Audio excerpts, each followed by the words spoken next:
Have you ever wondered how pencils are made? It's an intriguing query, isn't it? We all use pencils, whether in the realm of art, in classrooms, or just jotting down a quick grocery list.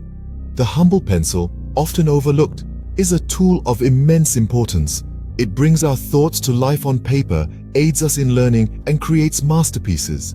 It's a simple object with a complex creation process. So, let's delve into the fascinating journey of a pencil's creation. The journey of a pencil begins with its raw materials. The soul of a pencil, the graphite, was once believed to be lead, giving birth to the term pencil lead. However, this soft crystalline form of carbon is graphite, typically sourced from mines in countries like Sri Lanka, Mexico, and Madagascar. Then we have clay, an essential component that's mixed with graphite to create the lead. The clay, often sourced from regions like China and the United States, determines the hardness or softness of the pencil lead. The body of the pencil, the wooden casing, is usually crafted from cedar, a soft wood that's easy to sharpen. Cedar forests, primarily in California and Oregon, are the major suppliers. Finally, the vibrant colors that adorn our pencils come from paint, a mix of pigment, binder, and solvent. The pigments are usually derived from both synthetic and natural sources. The perfect blend of these materials gives a pencil its unique properties. The heart of a pencil, the lead, isn't actually lead at all. It's a common misconception that many of us carry. So what's inside our trusty pencil that leaves those lines on paper?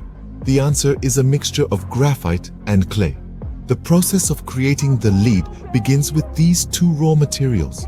Graphite, a naturally occurring form of crystalline carbon, is ground into a fine powder. While it's often thought of as black or dark gray, graphite in its purest form is actually metallic and shiny. It's this graphite powder that gives the pencil its ability to make marks on paper. Next up, we have clay. It's added to the graphite powder to act as a binder, holding the graphite particles together and allowing them to be formed into the thin cylindrical shape we know as the pencil lead. The mixing process is a careful one, requiring a specific ratio of graphite to clay. Like the secret recipe of a gourmet dish, it's this ratio that determines the hardness of the lead. More graphite results in a softer lead that produces darker, broader lines, perfect for those bold sketches.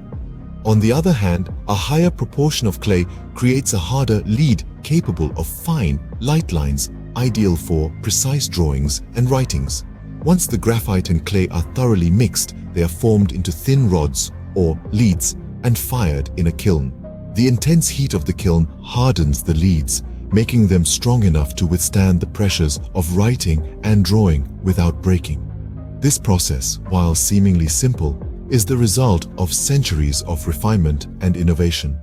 From the discovery of graphite to the perfecting of the mixing ratio, each step has been carefully designed to create a reliable, versatile tool that we use every day.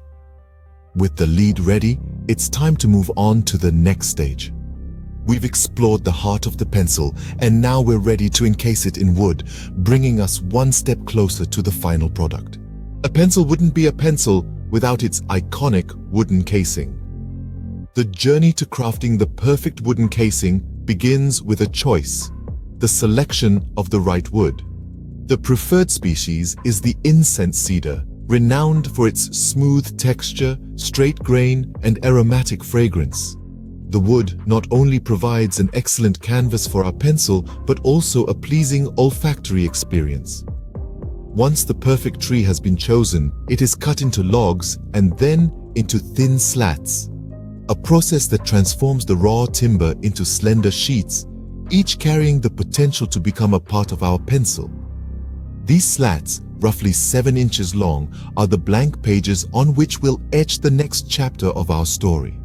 But before that, we must make room for the lead. A groove is meticulously carved into each slat, a snug bed where our previously created lead will eventually rest. This process requires precision, ensuring that each groove is just right, not too shallow, not too deep, but perfect for the lead to nestle in. Now it's time for the bonding process. a special adhesive is applied to the grooves.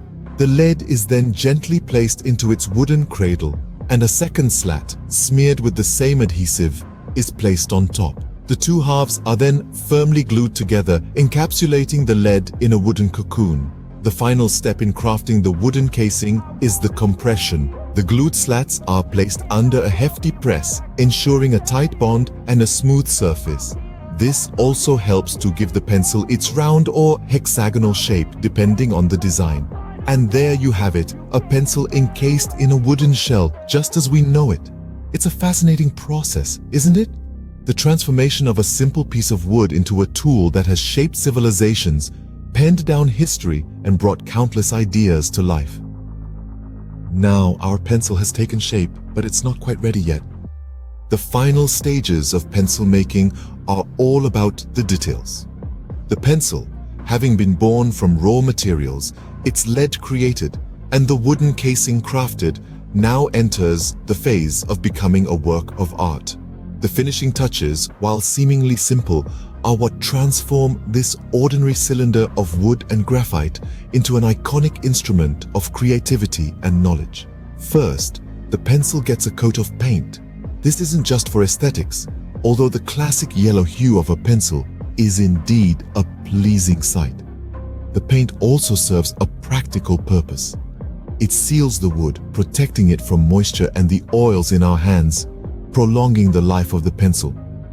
The painting process is precise, ensuring an even coat that leaves the pencil smooth to the touch.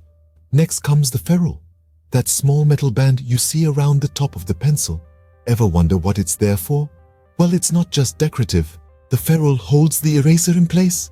It's attached with a special adhesive, ensuring it stays put no matter how many times you need to erase something. Speaking of erasers, they're the next addition in this finishing process. They're made of synthetic rubber, designed to cleanly remove pencil marks without smudging or tearing the paper. The eraser is inserted into the ferrule and secured, ready to correct any mistakes you might make. Finally, the pencil tip is sharpened. This is where the magic happens. The wooden casing is carefully whittled away to reveal the graphite lead inside. It's sharpened to a fine point, enabling the pencil to make precise marks. This step is a delicate balance. Too sharp and the lead might break. Too blunt and the line won't be clear. And there you have it, a finished pencil ready for use. From a simple piece of wood and graphite to a fully functional tool, every step in the pencil making process has been meticulously planned and executed. The beauty of a pencil lies not just in its simplicity, but also in the intricate details that make it such a timeless and indispensable tool. Pencils might seem simple, but their impact is immeasurable. Indeed, this humble tool has left an indelible mark on the world.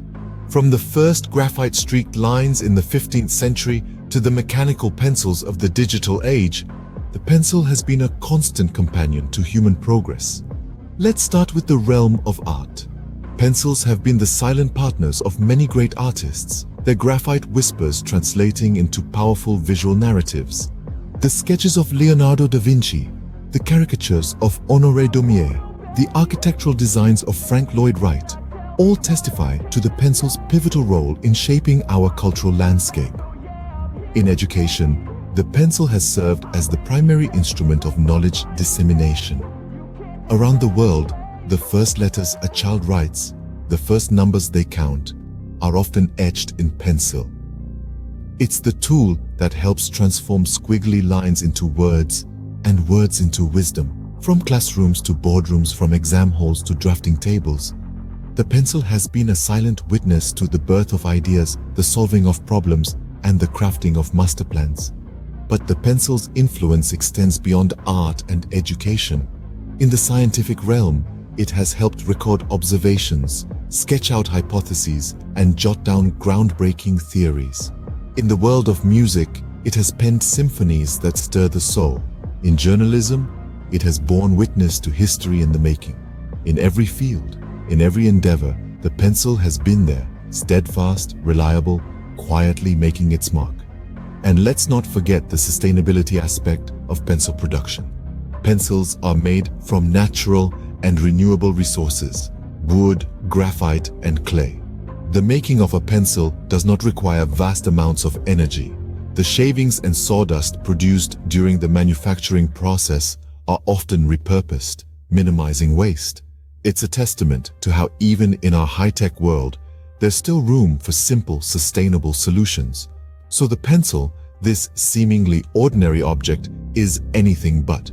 It's a tool of creation, a medium of expression, a silent partner in progress. It's a symbol of sustainability, reminding us that sometimes the simplest solutions can have the greatest impact. So, next time you pick up a pencil, remember the journey it has been on to reach your hand. And remember the incredible impact this humble tool has had and continues to have on our world.